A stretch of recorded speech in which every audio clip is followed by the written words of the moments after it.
Hello BookTube, welcome back to my channel. Hope everybody is doing well.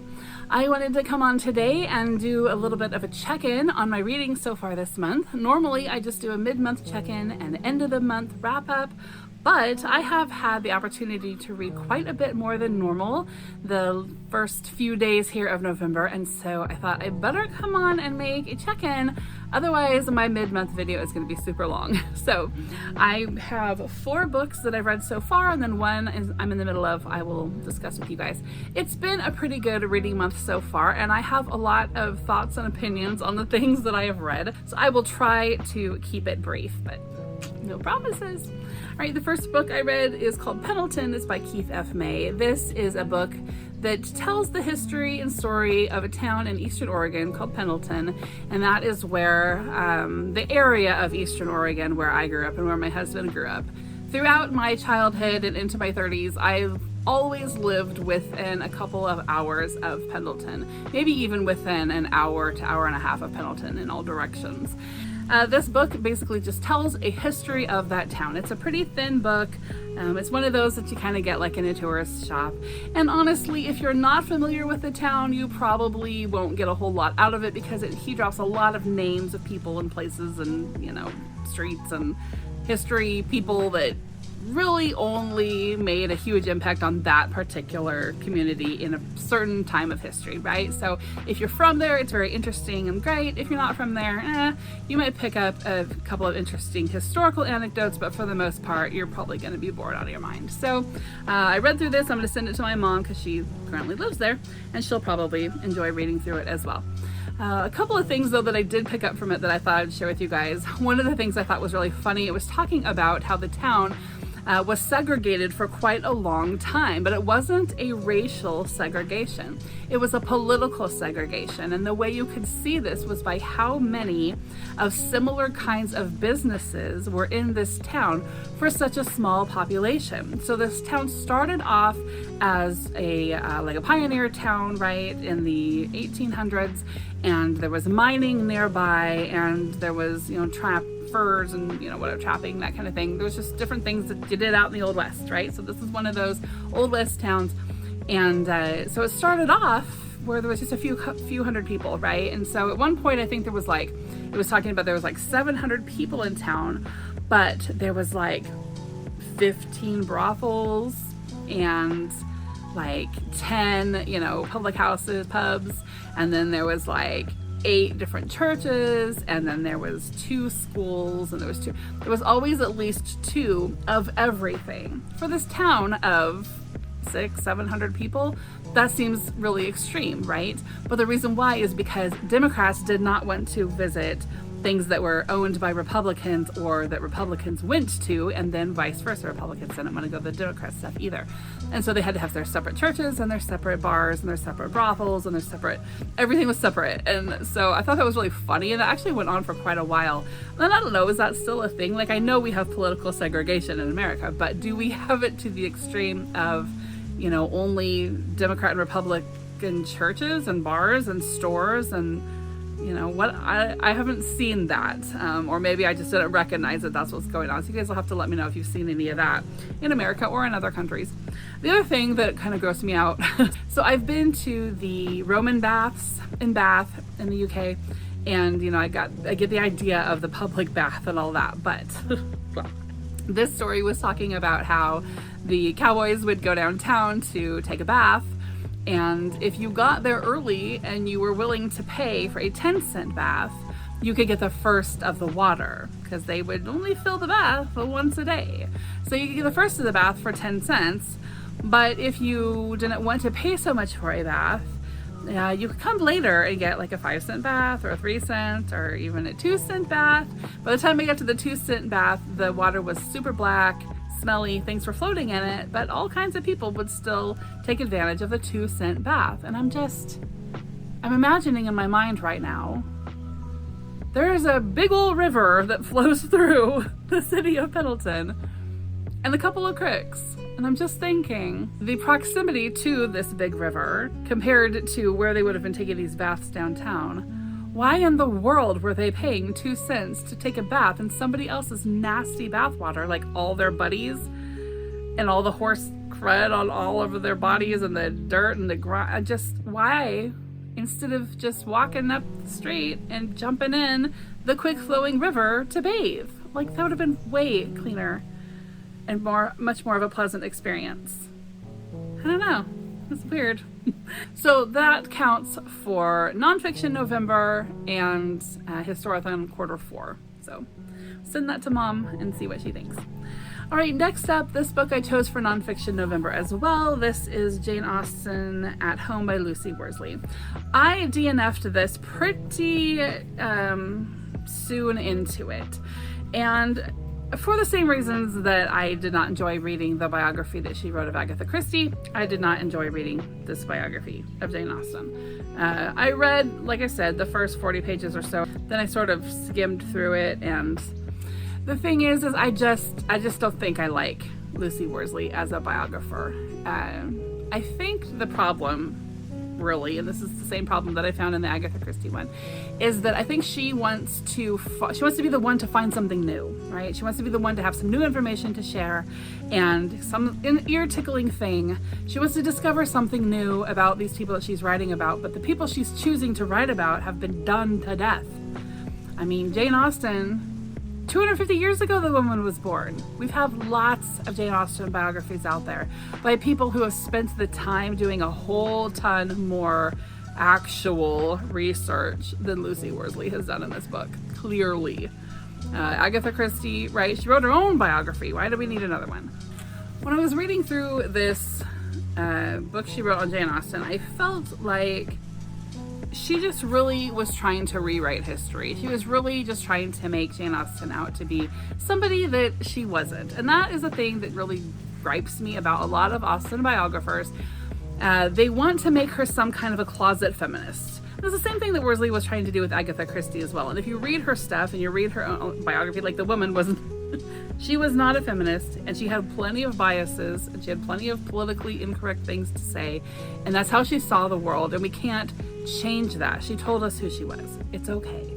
I mean, it's not totally okay, but it's okay. Like, this is who she is. We don't have to find out any more information or have some kind of ear-tickling experience just to sell another biography of Agatha Christie or Jane Austen. In the case of Worsley and the Jane Austen book, I think that people have a real hard time with the idea that a woman can have feminist ideologies as well as biblical ideologies. Okay, so I'll go back to that in a second. The reason why I'm addressing that is because one of the things that she says here in this story, it's the part where I decided to DNF it. So she takes a lot of quotes from Austen's works and sort of like takes them out of context in order to make a point she's trying to make. And so in this certain section here where I DNF'd it, she was talking about a piece of like embroidery or something that some other Jane Austen had done, like maybe a distant cousin. And when she started talking about, she goes off about this piece of work for a while. And so when she started talking about it, I was like, okay, why is she spending so much time on this piece of embroidery that wasn't even done by this Jane Austen? Like, this is who we're talking about here.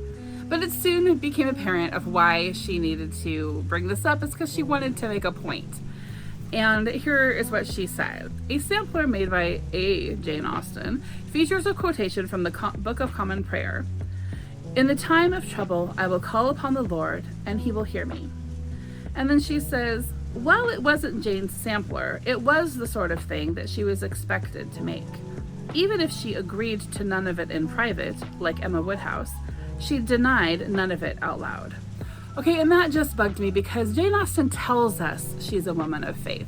She tells that in her letters. She tells that in her many, many prayers that she has written out, to the point where I actually have a bound book of Jane Austen's prayers. She wrote so many out.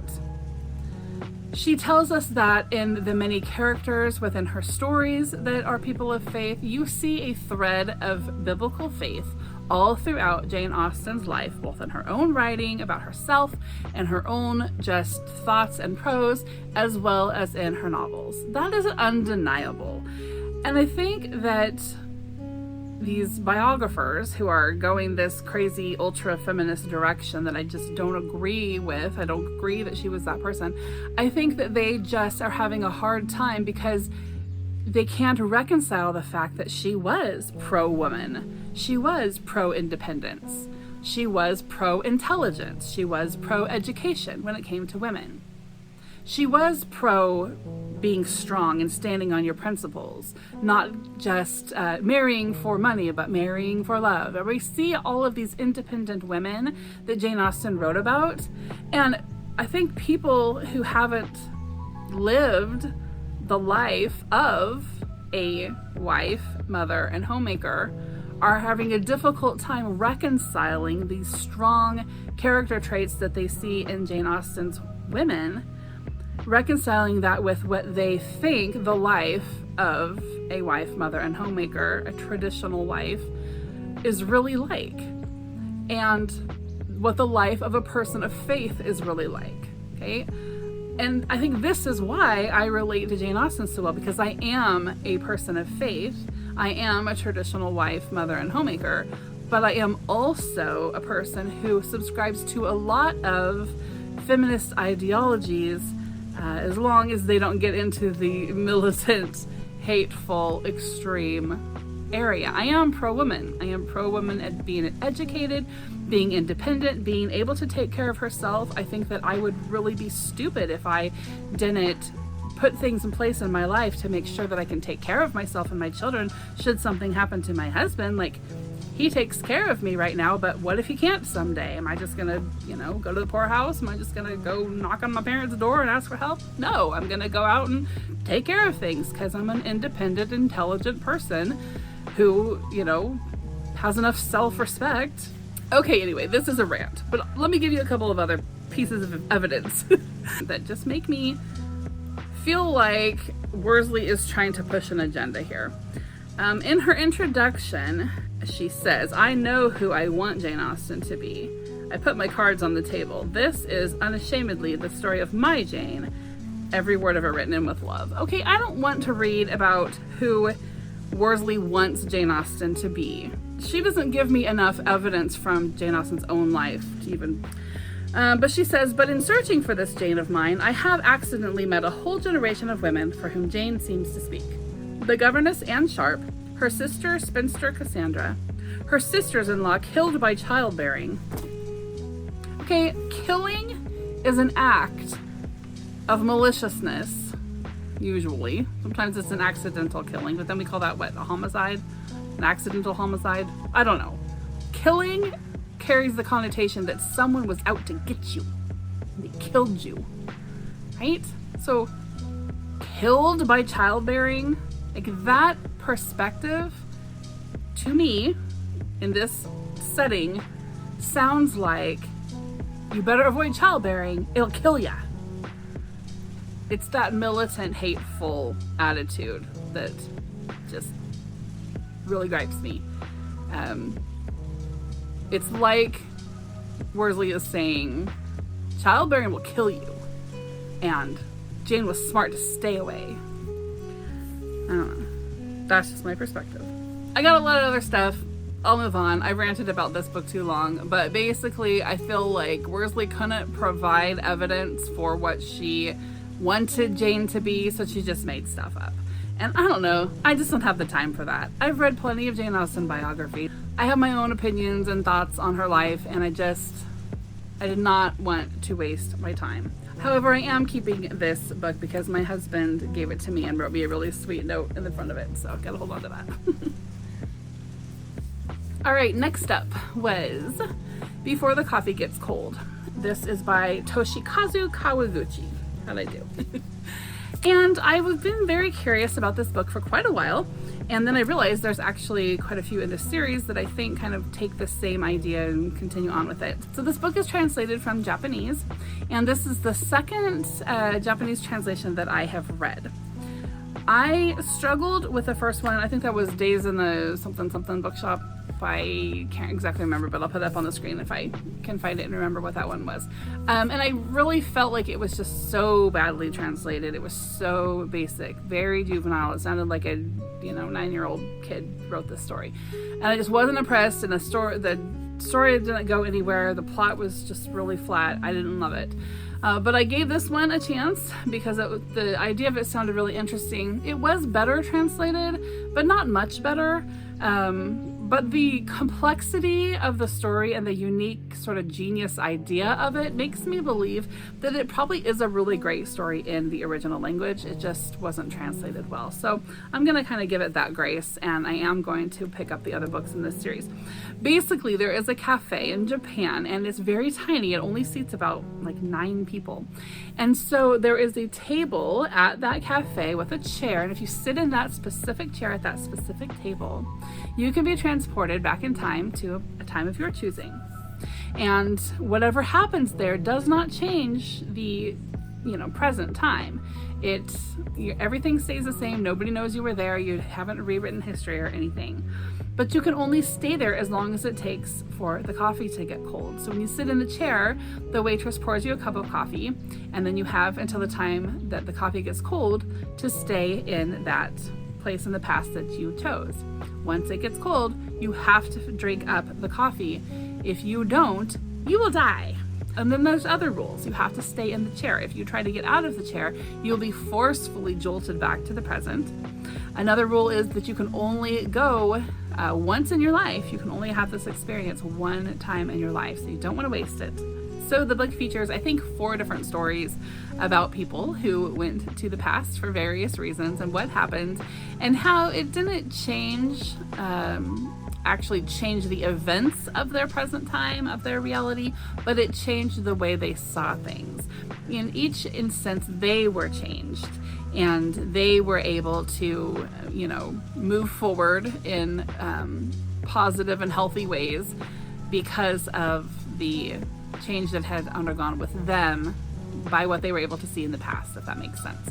It's a pretty clean fiction read. There are a couple of places where they're just very minor language a couple of times, but other than that, the only other thing that people might take issue with is there is a ghost in the story. It doesn't really act as a ghost would act, and it's not spooky or freaky or weirdly demonic or anything like that. It's mostly just actually answering a logistical question in the story, which is what happens if you don't drink all the coffee before it gets cold. And so there is a character that made that mistake and ended up dying and is a ghost in the cafe, to warn you, I guess, to show you this will happen to you if you don't actually drink all the coffee. So I thought it was a pretty great read. And like I said, I will be picking up the others in this series. All right, and then the 4th book that I read these last week or so is called We'll Prescribe You a Cat. This one is by Suyu Ishida, and this is the 3rd book that I have read translated from Japanese. And this one was the best translated out of the 3. It featured, I wouldn't call it lyrical language, but more basic language that you would expect to see in an adult fiction, general fiction novel. But it was just so boring, which is super disappointing because I first heard about this from Olive at a book Olive, and she talked about just kind of this cute, whimsy sort of kind of magical realism story. And I was like, that sounds so cute, and that sounds so just cozy and sort of something you can just check out on and enjoy.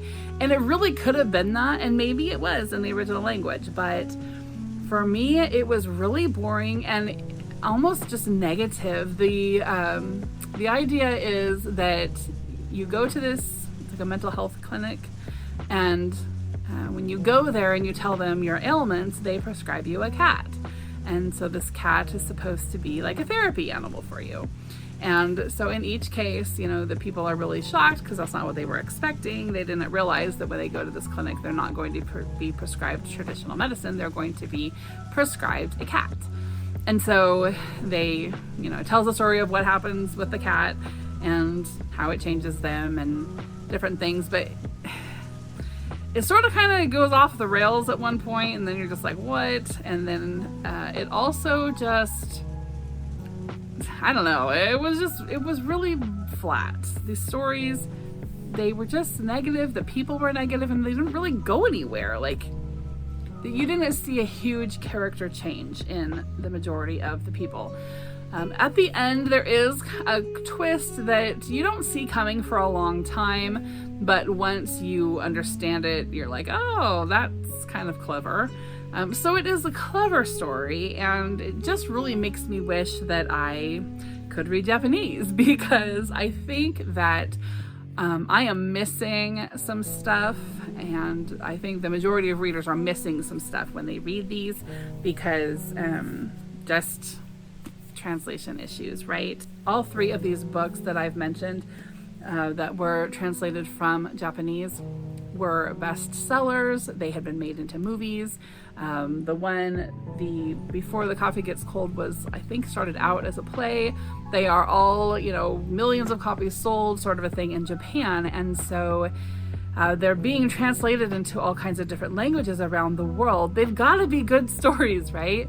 But they're falling flat for me, and it is a bummer. So I think that I will probably still keep reading them, because they are cozy reads and fairly clean for the most part. Again, this one just had a couple of minor swear words in it, and other than that, it was a clean read. And so I like to read stuff like that, because a lot of profanity just makes me feel negative.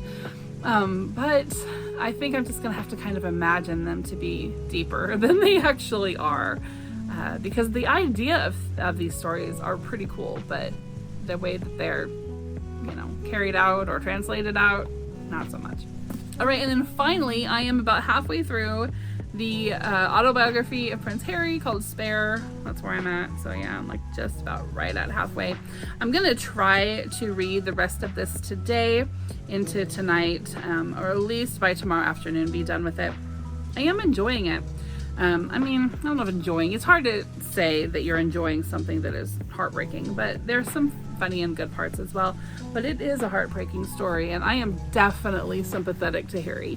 And I think I kind of always have been sympathetic to both of the boys, and not so much to Charles and Camilla. In fact, not at all to Charles and Camilla in any way, shape, or form.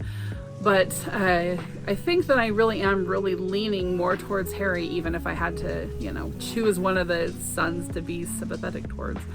And I'm seeing his point on a lot of stuff. And the interesting thing is, I'm like exactly the same age as William, and then my little brother is like exactly the same age as Harry.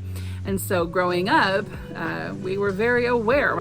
I can just remember my mom being really into the stories of the royal family, and so all of the different things that were in the tabloids or on TV.